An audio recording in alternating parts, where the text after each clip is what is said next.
working on your Git installation or VS Code installation, feel free to raise your hand at any time and we'll still come and help you.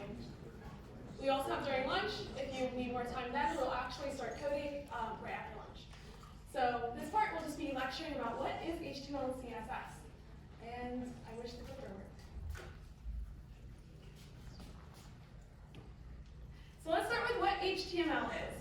Shannon briefly ran through what HTML was. It stands for high-tech machine learning, but actually hypertext markup language. So the formal definition is this is the language your web browser uses to describe all the content and structure of your web pages. But we're going to call it nested boxes. This is like, I think, a pretty good analogy for explaining how HTML works. And let's look at this through a website. So let's take XKCD. I'll show you where the boxes are inside this website. Right? So we have this one large box, the red outer box, which is all of the content inside the page. Inside this, we have like all of the actual visual content and maybe content you're probably looking for, not the gray space. That's inside this red box. And inside here, we see three other boxes, as children, perhaps, inside this big box, which are just nested inside, nice and cozy. And inside each of these boxes, there are maybe more boxes that you can see of more content. We can keep going and dividing until we reach the lowest level, and we have one word, the next button is just one box. And we have different levels of all these boxes. I'm going to show you how this looks like in code. So let's take this HTML piece of code. Don't worry about it too much. We're going to walk through everything together. What that would look like if you pulled this up in your browser is just that, heading, paragraph, woohoo. So let's walk through each line step by step. So Doctype Html is something you're going to copy and paste into every one of your HTML pages. It just says this document is HTML. Within, we have another type of tag here. These codes look similar. It says HTML twice, but they look slightly different. And this is where our boxes are defined. So we have an opening tag, which is those brackets plus some names. So this is HTML. And then we have another bracket with a little slash in the front. This is the closing tag. Everything within it is inside of the box. So these are your edges of your boxes. Is the way you can think about tags. So here, let's see, these are the actual maybe boxes you'll see of each of these tags. So HTML wraps everything. Inside you have head and body, and then more stuff inside. So one thing you cannot do with HTML tags, just like you cannot do with physical boxes, is have them overlap like that. Just doesn't work. So don't do this. Let's talk about what the inner tags inside of this HTML tag is. We have two parts. We have the head and the body. The head has one thing in it that's called title. And inside we see the box, the opening and closing tag for title, and we see the words title. But if you look on the screen over there, you don't really see title in the heading or paragraph area. Where is it? It's right there. It's in your browser. So your web browser actually renders this somewhere else and not inside of your actual content. And that's the difference between head and body. Head is everything that is sort of what we call metadata and not stuff that's actually rendered or shown. But your browser or other things will use that to either change how something looks or helps you find things or process other information. Your body is everything inside the content. So this, if you remember the XKCD example, is the outermost box of everything. Inside, we have two things. We see this one tag that's called H1 that says heading. H1 is a heading tag. We'll explain more what each one of these tags are individually later. And then we have another box that says paragraph. And so that kind of shows you how all the code actually aligns to what you see on the screen. And we'll break this down further. How does this look pretty? Why does this change? Are they always, does every website doesn't look like this? I don't think Facebook looks like that. So we'll break that down slowly. Some tags we're going to start with teaching you about. We talked about the HTML tag. Basically, everything inside of the HTML box is HTML code. You have the head, which is information about your document. Body, which is your document body, everything that's rendered in content on the screen. We have header tags. For example, they all start with an H and are followed by a number. This actually goes from H1 to H6. This does not go on infinitely. There is no H1000. Header tags look different. If you remember from the previous slide, the heading tag looks like larger. I don't know why. We'll talk about that why later. And then we have div, which is just a generic section tag. It's just a box. It's pretty plain. Every one of your HTML documents should have HTML, head, body, and the Doctype tag. These are all sort of, pretty much you'll have this every slide because every HTML document you have. So reviewing over tag name real quick. So tags are brackets, the name of the tag. This doesn't necessarily correspond to what I call it. For example, the heading tag doesn't say heading in it, but it's H1, H2. And there's closing tags. I'm going to stop here briefly. Are there any questions about tags so far? Okay, cool. So I'm going to spice it up a bit. You can tell and give more attributes or sort of like more information about your tag. So for example, here in the opening tag, we added some extra stuff. This is an attribute. We have the attribute name. So maybe ABC is what we're talking about. And the value of ABC is XYZ. This sounds pretty fake because this is very high level. We'll go into some actual examples to help you ground what attributes are used for. So something common you'll see is links on the web. And a links uses an A tag, just the letter A, to define where this goes. So it looks like that generally. So you actually need to define where it goes. So an A tag is defined like this. You have an attribute called href. What it means is beyond us, but href just says this is the attribute that we're defining for an A tag, and the value says where the link is going to. So when you click it, where are we going? What's the URL? But your link might say something a little bit different than where your link goes to. Your link doesn't always have to be the URL itself. So in between the tags, we actually have the content that is going to link to the other location. So for example, here is a link to our WebLab website. So our href attribute value is http://weblab.mit.edu. But the text that's actually rendered is linked to WebLab! Are there any questions about this structure? This is a common pattern for tags and attributes. All right, cool. If you have questions but you're too afraid to say them, you can ask them on our wonderful weblab.to/questions doc. So you can insert more links that may go to somewhere else. Maybe you want another web page inside of that you have written yourself and not something that's like on the web already, on the internet. So you can also link to HTML documents you have by putting the name of your HTML document, like home.html. We'll talk a little bit later about how it finds or how you need to write that URL or structure, that reference, in a second. Let's talk about images, which is another common form where you also need attributes to do. So you might have image, and let's say the name of our image is Pusheen and the file extension is .gif. So the attribute we define for images is src source, which tells it where I should grab the data about this image and then plop it in this location. So source is pusheen.gif. And then we have our closing tag, but that seems a little weird because you don't really put any more text inside your image, really. When you want an image to be there, the box is kind of filled by the image itself. So actually for image tags, we don't have a /image. Instead, tags that are what we call self-closing or don't have any content that goes in between, you can just end with a slash at the end of that tag. So this is what pusheen.gif looks like when I put it up.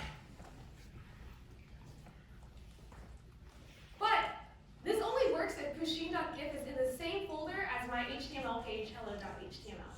The reason why is your computer doesn't know where to find this. If you say pusheen.gif, it's not going to look through all of your files and find everything that's pusheen and be like, I think they meant that one. It's going to look inside the same folder. If you have a very specific one, perhaps like one in an images folder, you actually need to change the value of the source ref. The source attribute needs to point to images/pusheen.gif. So you have the name of the folder in front / the name of the file.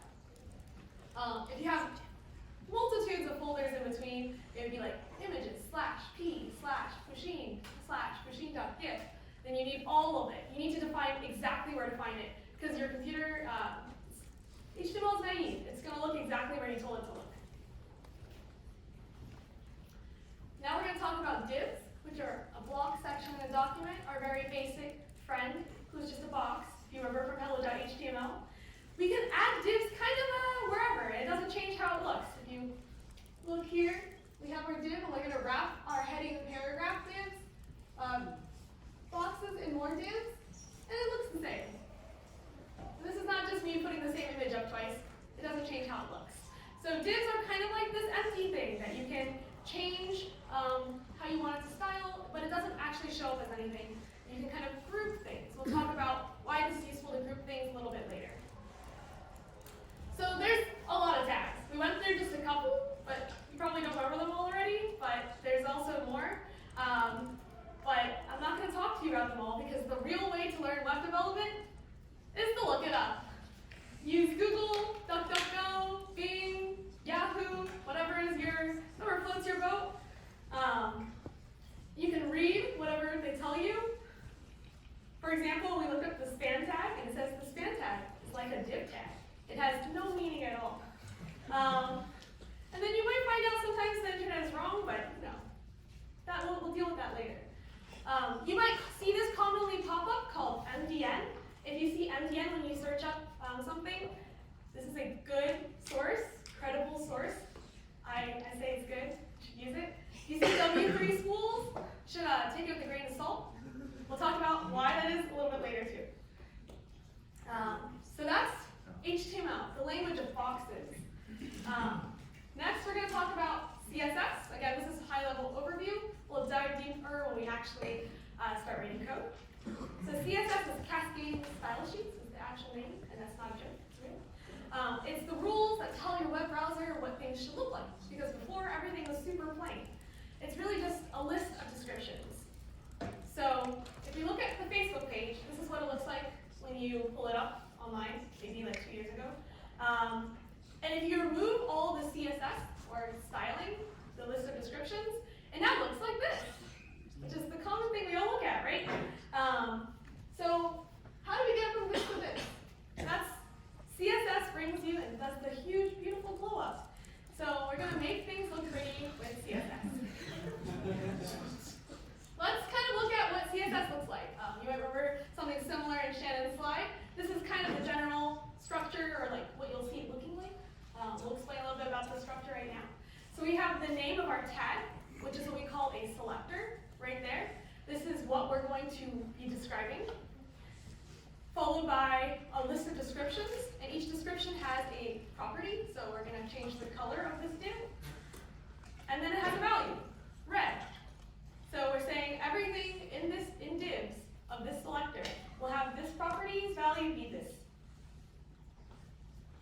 So what would this look like if we take our old hello.html?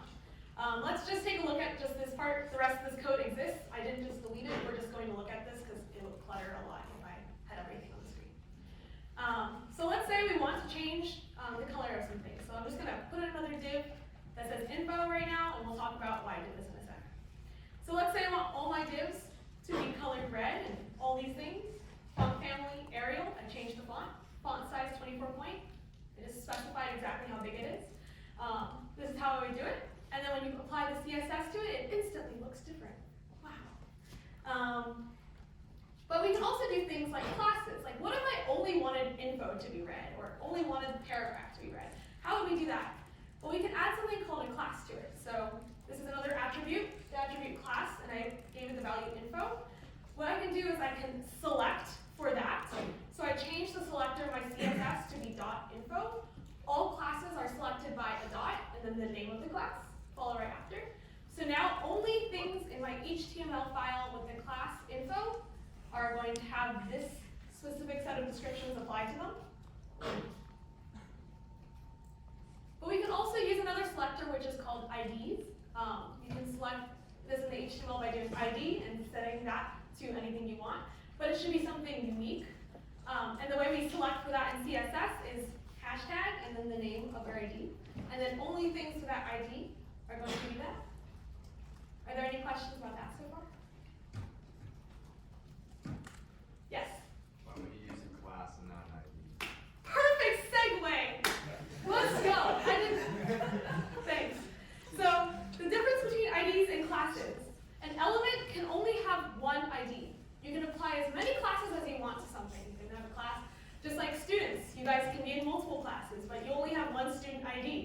class yesterday.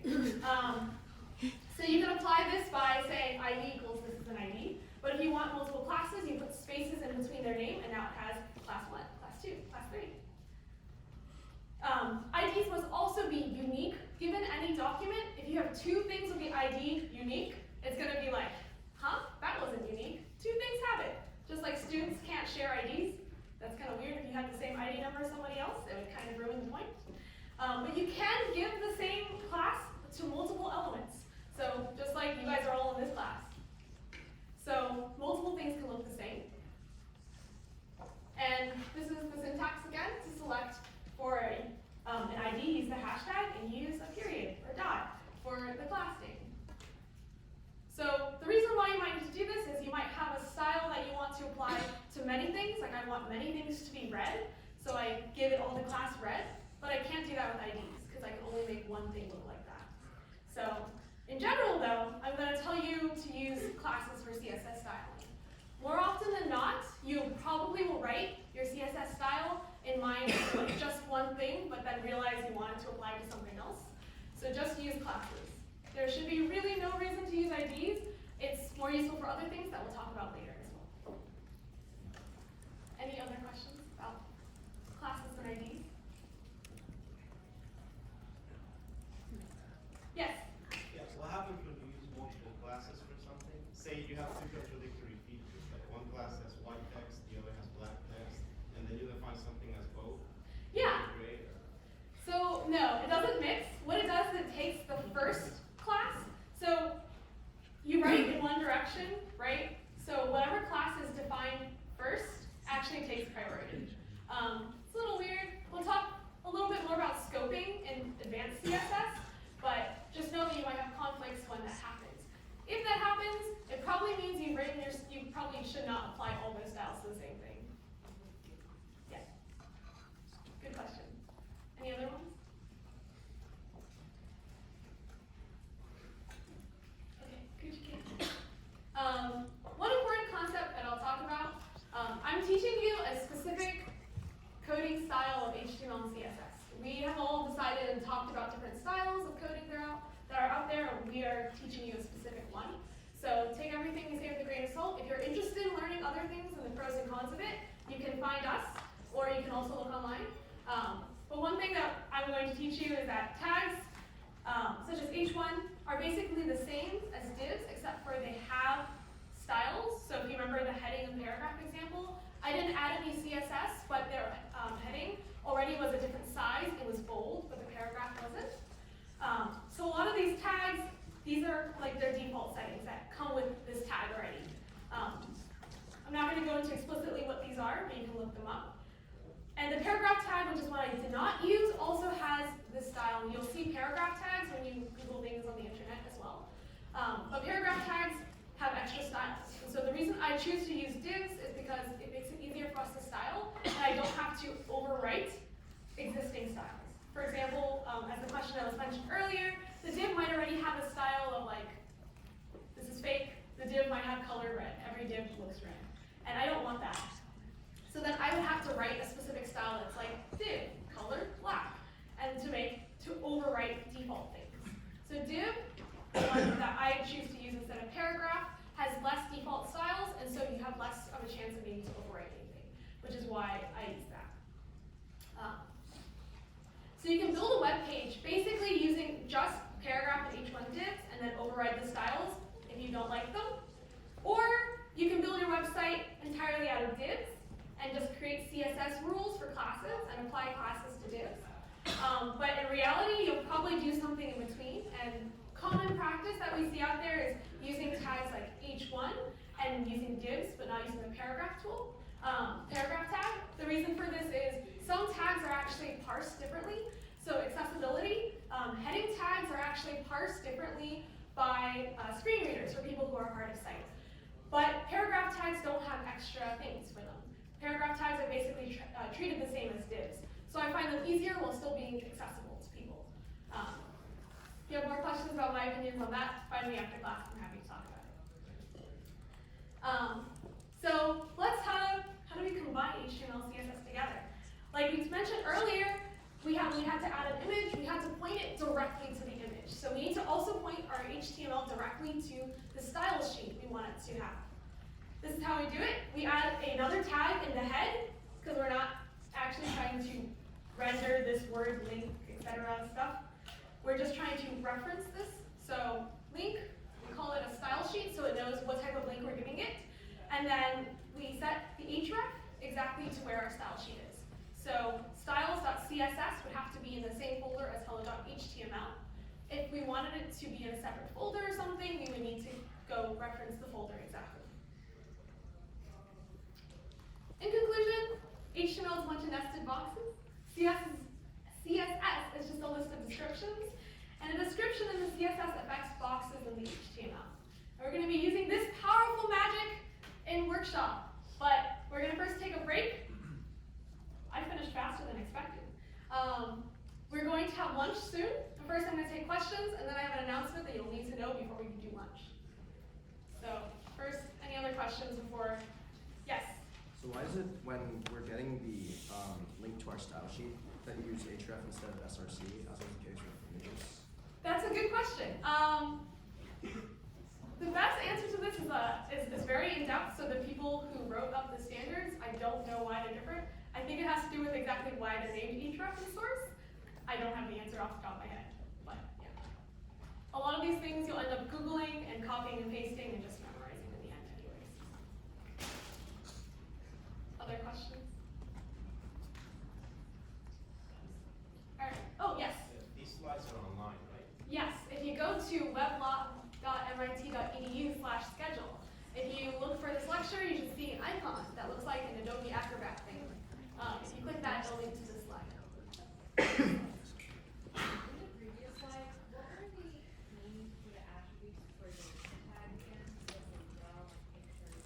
Yeah, so rel is just telling it, you can link many different types of things. The only one we're going to be talking about, the only one I've ever used, is for style sheets. So rel is just telling this that this link that we're now linking to is a style sheet, and it should be parsed as such, because your browser actually needs to read this and then figure out what to do with the things you gave it. Yeah. Yes? Style sheet. Cascading style sheets is what CSS stands for. So when I say style sheet, I just